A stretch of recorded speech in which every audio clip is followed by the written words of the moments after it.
जीवन में दुख कष्ट आसवा पार्ट ऑफ लाइफ अटे आउ सेथिरु हसिकी बाहरी आसवा आर्ट ऑफ लाइफ अटे। जीवन मते गोटे कथा शिखाई देला निजको निजे ही खुशी रे रहिबा केबे काहाठारु किछि आशा करिबा नाही। जोठी लागिबो तुम पई अन्य माने को कष्ट होउची सेठिरु हटि जिबा ही बहुत भलो होई थाए।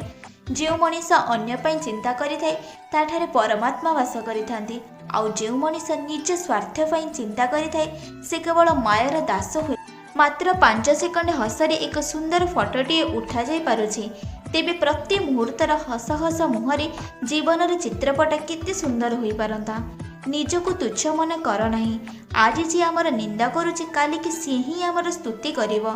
जीव जेपरि शुभ बा अशुभ कर्म करे से तार सेही भली फल पाई थाए।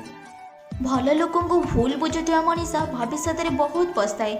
जेतेबेले ठीक बुझिबा आरंभ करे सेतेबेले को सब सरी जाए थाए। अन्यर साहाय्य को भूल नाही, निजे करिथिबा साहाय्य को बारंबार मने पकाओ नाही। सम्मान के देउ किंबा न देउ सेतिरे किछि जाय आसे नहीं, किंतु तुमे तुम कर्तव्य करि चल। समय तार सठिक जवाब देव। प्रेम कर सारा जीवन कर, बस आशा रख नहीं कारण कष्ट प्रेम देई न थाए, कष्ट आशा देई थाए।